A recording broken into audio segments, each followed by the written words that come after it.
Hello everybody, it's your favorite outer space YouTuber here.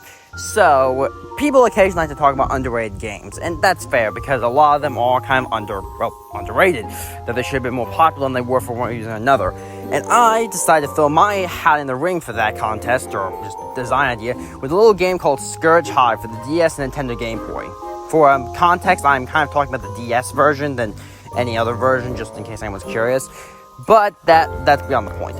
My real point is, it's an underrated classic, and it's far too mired in the reputation of it's just Metroid, but in a top-down perspective. It isn't just Metroid. In fact, there are similarities, I'm not going to lie to you, but looking at it as a Metroidvania, as a Metroid game, just isn't the right way to look at this game. It's its own game that does its own thing, that has similarities. Now, yes, developers were very clearly inspired, but it's not that hard. But the main plot of the game is that you play Jen. I'm really bad with names, okay, so I'll just put a name on screen here. Anyway, she's a bounty hunter for the Galactic Federation, whatever the name is, I can't remember. And you, the player, get sent down to this planet to deal with an alien infection called the Scurge that can infect anything biological, mechanical, or energy-based. Don't ask me how you infect energy, I have no idea. But basically, any kind of conventional weapons will just become infected. People, anything. The suit you have, or the suit you get at the start of the game, which only really gets weapon modifications, not any kind of armor upgrades, lets you kind of go down without instantly turning into a gelatinous blob of human flesh.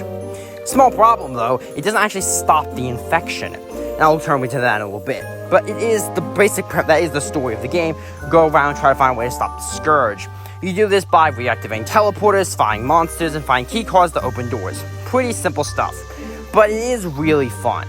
First of all, let's get down to the basics. The combat is actually really fun. It's incredibly simplistic, but it adds just enough depth. Remember how I said the Scurge can infect 3 different types of objects? Yeah, those count to enemies. Every enemy in the game has a type. It's either biological, mechanical, or energy-based. And you have 3 unique weapons that deal with its specialty. Like, for instance, if you hit a biological enemy with a fire-based attack, then it does a lot more damage to it. You know, in some cases, it can one-shot things. Now, of course, you have a standard blaster that ignores the weapon triangle, but any weapon you have that's elementally based, let's say the fire weapon, powers up another kind of enemy. So you have to be careful because they will group up in hordes. So it's like, do you use the more powerful electrical thing to deal with the robotic enemies in the room, but that will power up the energy-based entities, and that is not a minor boost in power. They can get significantly more damaging and significantly faster. It's not something to take lightly. Now, of course, this isn't too hard to deal with on its own, but then you get some mild puzzle-solving thrown in there, like use the grappling hook to move this here, or use the adrenaline shot to get over here, or use the bombs to blow up this while you try to get over here. Pretty basic stuff. However, what gets interesting is that you have the Scurge. Remember how I said the suit could only slow down the infection? Yeah, well, that wasn't a lore dump thing. That's a mechanic. So you have these little healing stations, or aka save points, and once you get off a save point, you instantly start getting infection. When you get to 100 infection, you start losing health. When you lose all your health, you die. Game over.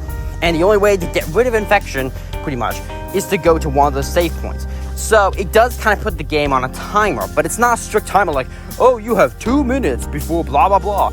It can be influenced by things. For instance, walking in giant piles of Scurge infection, those little red things on the ground, increases it. Going in murky water increases it. And because once the Scurge level reaches 100, it doesn't instantly kill you, but starts draining your health, it actually makes this a very dynamic timer. So it's not just, I can only do a thing in 2 minutes, it's how do I manage the infection, am I still fighting on? It's a very fun thing. Combine that with some great bosses, and the story is perfecto. Now, it's not like the most in-depth story in the multiverse, but what it does is it really sells you on the feel of it. The art direction, it just oozes the feel. Like, pro tip, I've played several Metroids. Super Metroid, the remake of Samus Returns, Fusion, yeah, I think that's what I played. And, you know, I played a fair bit of them, and Fusion is one that gets compared to the most. But let me put it this way. Fusion was a good game, okay? But its major horror was the element of, oh, look, the super powerful past version of me is attacking me. That's one enemy.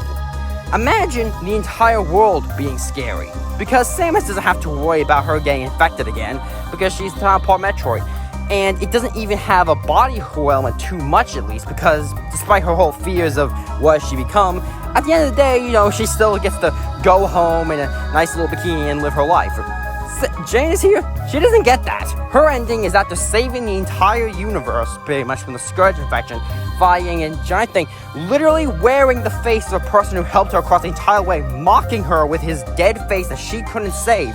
Then, after blowing him up and the clone he was trying to make of her, they then have a battle in the mind where she has to wrestle control of her body from the Scurge, and then escapes on an escape pod to parts unknown.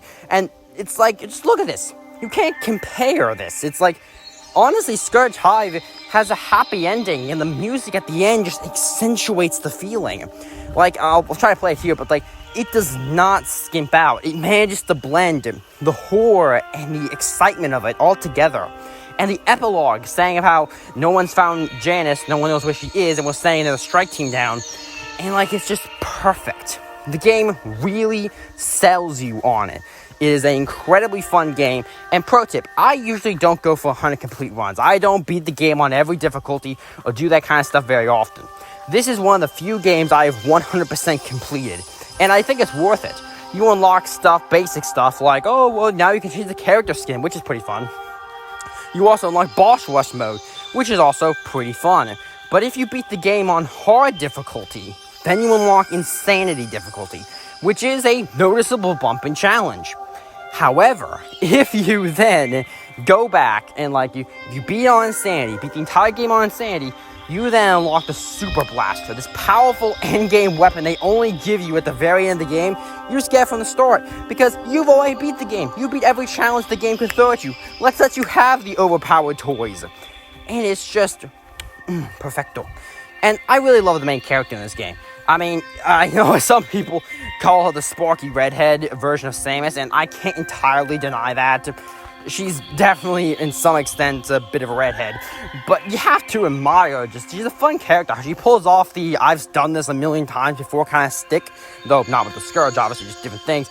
But then when things really get bad, like she loses someone she thought she could save, or sees a dead friend, or just really bad stuff happens, then it gets serious. It's like she doesn't really joke around or curse about it as much. Like, it really sells you on the anger and the emotions of the character, where someone like Samus just never has. I mean, I know they tried to give her dialogue before, but that didn't work out so well. But, like, Janice, the entire story, we get her conversations, her motivation, like, the little things. Like, it really helps to sell you on this character. And in many ways, in my opinion, she has more characterization in this one game than Samus has during most of her story. I'm not trying to dismiss her here, I'm just being honest. And honestly, it's just a great game. Scurge Hive is an underrated classic that if you have any ability to go play with any reasonable fashion, you should go play immediately. The fact this game did not get a sequel is a travesty. And more people know about Scurge Hive, because even if it never gets touched on again, there's never a sequel or a spin-off comic or whatever, people deserve to know about this game. It was an underrated masterpiece and highly deserves any praise it ever gets. Anyway, I hope you enjoy this video. Remember to like and subscribe. It helps, get the YouTube algorithms going and all that jazz. It helps my channel grow bigger. Anyway, see you next time.